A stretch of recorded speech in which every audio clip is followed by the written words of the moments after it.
Honorable Cabinet Ministers, Your Excellencies, members of the Diplomatic Corps, representatives of international and regional organizations, representatives of civil society and the private sector, distinguished guests, ladies and gentlemen, Mbula Vinaka, and a very good evening to you all. Your Excellencies, this is an important day for Fiji. The launch of our Green Growth Framework that will form the blueprint for Fiji's development now and in decades to come. Because it will be at the core of the national development plans we are currently formulating. One for the next 5 years and the other for the next 20 years to 2035. If the other political parties can let us go ahead with this. I'm especially pleased to be here to officially launch this document so soon after the principles it contains were a central theme of the deliberations I chaired in Bangkok last week at the 71st session of UNESCAP, the United Nations Economic and Social Commission for Asia and the Pacific.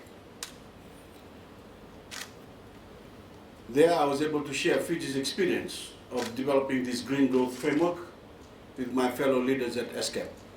And there was a great interest in the fact that we are the first Pacific Island nation to take this path.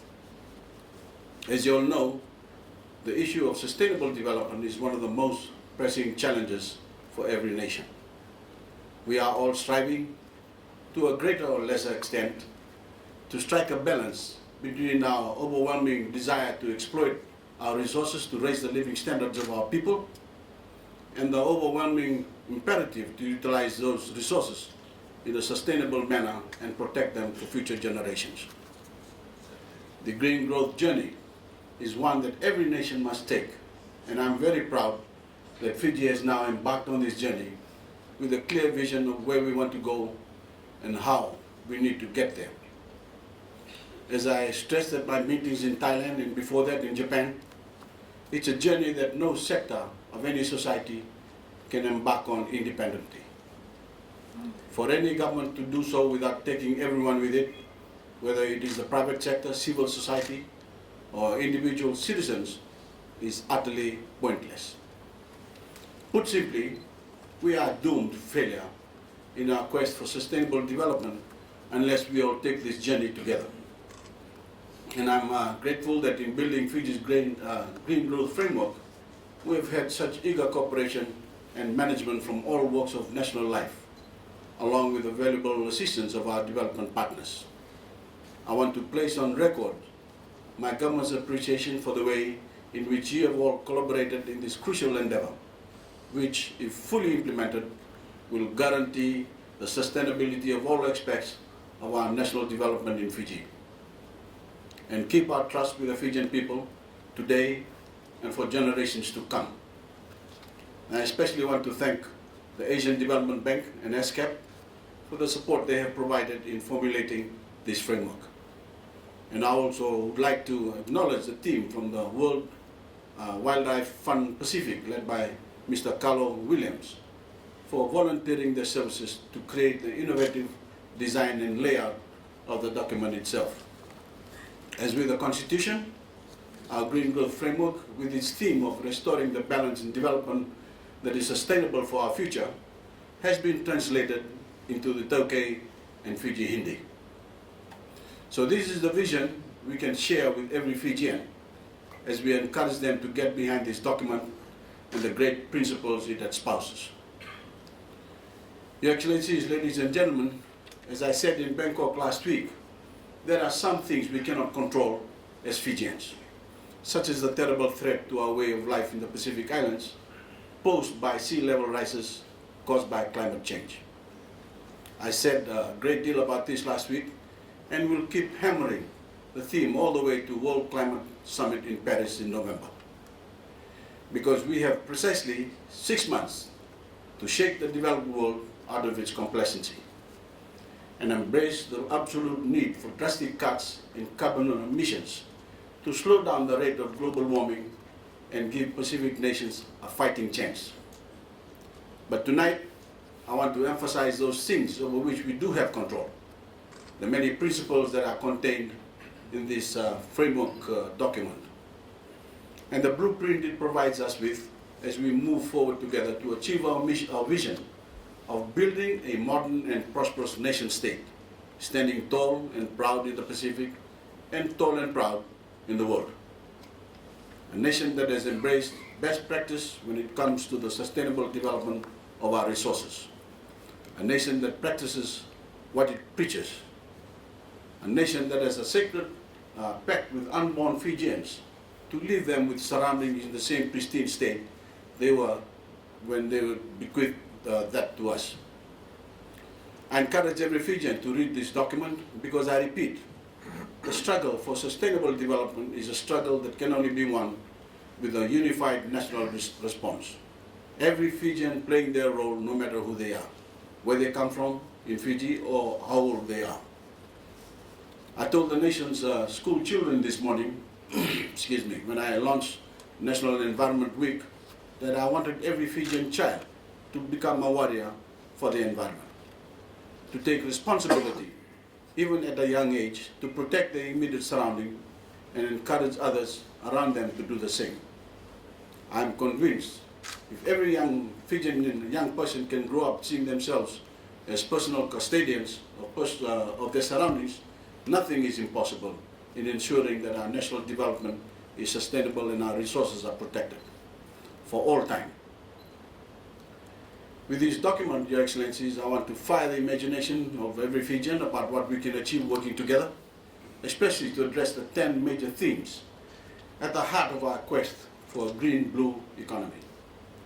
To build resilience to climate change and disaster, to manage our waste properly, to keep our island and ocean resources sustainable, to insist on inclusive social development, to ensure our food security, to adequately manage our freshwater resources and sanitation, to guarantee our energy security and develop alternative energy sources, to have sustainable means of transportation, to embrace technology and innovation and achieve the greening of our tourism and manufacturing industries, placing sustainable development at the core of these major planks of the Fijian economy. We also want the citizens of the world to know that when they buy Fijian-made goods and services, they are doing so from a nation with a national ethos of sustainability at every level. In the next few weeks, I will be launching the Fijian Trade Policy Framework, a separate blueprint to improve our trade performance and enhance Fiji's position as a regional trading hub. This will be another crucial document for our national development, and the trade policy framework that will directly complement the green growth framework by setting down a clear pathway to achieve sustainable growth through trade. We want consumers the world over to know that when they buy Fijian, they are buying quality products and services produced by a Pacific Island nation that has placed sustainable development at its core. It is a great marketing tool, but we need to back our marketing slogans with a credibility that is unassailable. Excellencies, ladies and gentlemen, when we talk about restoring the balance in development that is sustainable for our future, it is an explicit recognition that much of what has been done in the past has been unsustainable. In far too many instances, our resources have been exploited without regard for the need to nurture them carefully so that they continue to provide the prosperity on which we all depend. We recognize that we cannot persist with the development model and its inherent flaws that are jeopardizing the sustainability of our resources. And we recognize that there is a pressing need to address and manage some obvious challenges: population growth, growing urbanization, the consequent generation of waste, our growing appetite for energy, deficiencies in our infrastructure, and the increasing frequency and intensity of natural disasters due to climate change. With this document and with the 5-year and 20-year national development plans that will have its principles at the core, my government is forging a new development model, one that is more holistic, integrated, inclusive, and above all, sustainable. In the transformation we envisage, we see no trade-off between economic prosperity and environmental protection. Indeed, we see a future for Fiji in which these two principles are complementary, where prosperity comes not from short-term economic gain at the risk of resource damage or loss, but derives from the responsibility and sustainable use of those resources by extracting maximum value from them, and also adding value to them wherever possible. A green economy in a blue world in which the driver of growth is more intelligent, more effective, in which the common interests of all Fijians are taken into account, not one section of the economy or a privileged elite. The entire ethos of my government is to leave no Fijian behind and to meet the needs and aspirations of everyone. So our vision for national development is above all an inclusive one, to forge a national consensus that the best way for Fiji to move forward is to ensure that no project gets a green light unless it passes the sustainability test and it is in the interest of all Fijians. As I pointed out at ESCAP, some of this commitment comes at a considerable cost. I use the example of the Namosi gold and copper projects outside Suva, which is currently on hold because we have yet to be satisfied that the necessary environmental protections can be met. The revenue from this mine could make Fiji wealthier, ease our budgetary constraints, and provide our people with a range of extra services. But Fiji is not a nation where development comes at any price. This nation cannot be bought, and we insist that the preservation of our environment must always come first. We have seen what has happened in other parts of the Asia Pacific when greed and the abandonment of proper processes cause long-term environmental harm. And I know, I speak for every Fijian when I say, we will never ever make the same mistake. Achieving a green growth economy sometimes requires sacrifices, and we are willing to make them, in the sure knowledge that the true wealth of a nation will always be judged on the protection of its resources, the sustainable use, and the wealth of the national legacy we leave to our children and our grandchildren. Excellencies, ladies and gentlemen, everyone who has had a hand in the formulation of this document can be very proud of the blueprint you have left for all of us to follow. This includes those who attended our first National Green Growth Summit last year and our development partners who have so readily assisted with this important national initiative. I want to thank you all on behalf of the Fijian people for your commitment and hard work.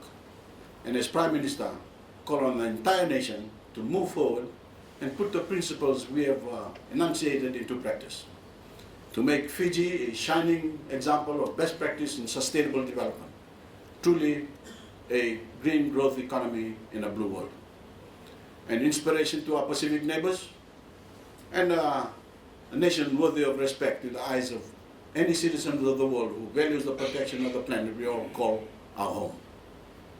I now have great pleasure in launching Fiji's Green Growth Framework document. Thank you.